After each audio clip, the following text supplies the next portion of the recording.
तकरीबन 1 घंटे पहले आपने एक पोस्ट डाली है, उसमें लिखा है 3 हनुमान मंदिरों को तोड़ा गया, वो भी मंगलवार को। काफ़ी समय बाद मंत्री जी वहाँ गए, मंत्री पद की मर्यादा को ताक में रखकर विपक्षी भाषा बोलकर आए। आज तक 0 बटा सन्नाटा। ये पोस्ट किस संदर्भ में किया है आपने? देखो, माननीय मंत्री जी तो खुद अपने आप में सरकार है और प्रशासक है, सिग्नेचर पावर है उनके।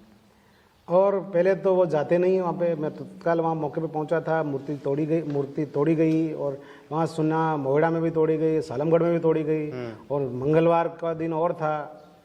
तो मैंने उसी समय स्टेटमेंट दिया था, ये इसमें कहीं ना कहीं भारतीय जनता पार्टी का ही रोल है। ये पंचायती राज के चुनाव आ गए, 1.5-2 साल से इन्होंने कुछ किया नहीं, जनता को क्या जवाब देंगे।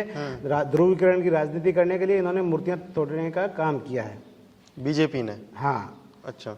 तो उसके बाद में 10 दिन के आसपास हो जाते हैं, फिर माननीय मंत्री जी वहाँ जाते हैं, सिंहपुरिया माता जी मीटिंग होती है, मंत्री जी खड़े होते सीआई को खड़ा करते हैं, सीआई साहब सुन लो, 7 दिवस के अंदर अपराधी गिरफ्तार नहीं होते हैं तो रास्ते जाम होंगे, माहौल बिगड़ेगा, जिसकी समझ जिम्मेदारी सीआई की होगी। सीआई तो मामूली से आदमी, उसकी क्या जिम्मेदारी है? जब जिम्मेदारी सरकार की होगी ना, सरकार में कौन बैठा है? इस तरह की बातें करके मंत्री जी आए। उसके बाद में 7 दिन की जगह 10-12 दिन हो गए, कुछ नहीं हुआ। और एक बात मैं आपको बता रहा हूँ माननीय मंत्री जी, आपको इस चीज का देश इस प्रतापगढ़ जनता को जवाब देना पड़ेगा, हनुमान जी के भक्तों को जवाब देना पड़ेगा कि आपने उस समय एक पटवारी को सस्पेंड करने का ऑर्डर किया था।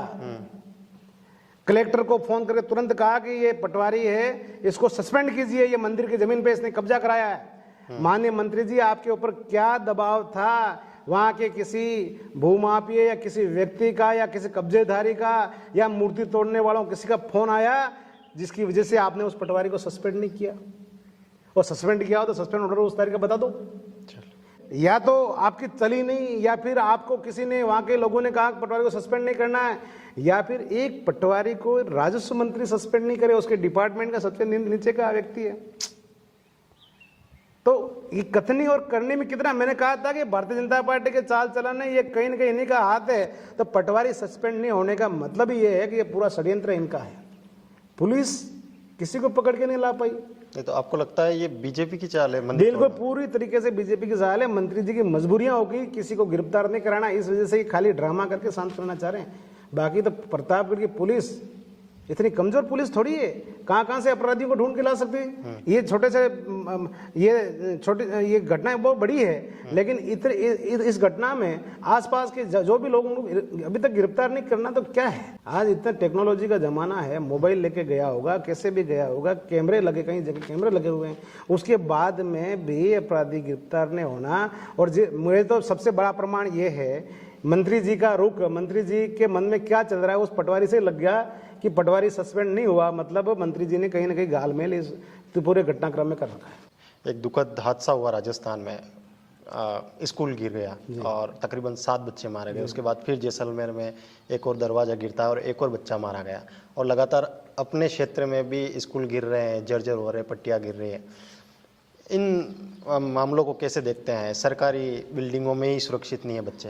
देखो, मैं तो अगर माननीय मंत्री जी की जगह मंत्री होता तो शिक्षा विभाग के अधिकारियों को वहाँ से भेज करके और सारे जो विकास से संबंधित पीडब्ल्यूडी के अधिकारी हुए, पंचायती राज के अधिकारी हुए, इन सब से को ऊपर से भेज करके एक स्कूल की सर्वे कराते, जो स्कूल क्षतिग्रस्त है उनको जमीन दोस्त करा करके नई बिल्डिंग बनाने का सबसे पहला काम करते।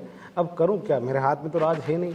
अब माननीय मंत्री जी को करना चाहिए, सारे स्कूल जो टूटी हुई उनको भी सही करने चाहिए। मैं जब बजरंगगढ़ में गया, मुझे लोगों ने कहा साहब ये कच्ची जमीन में स्कूल बनी हुई है, कभी भी गिर सकती है। मैं तुरंत 5 कमरे की सेंसर निकाल दी और हैंड टू हैंड कमरे भी बन गए और आज नई बिल्डिंग के अंदर वो बच्चे वहाँ पढ़ रहे हैं। तो ऐसी व्यवस्थाएं होनी चाहिए। आज बच्चे तो देश की धरोहर है, उनके ऊपर देश टिका हुआ है।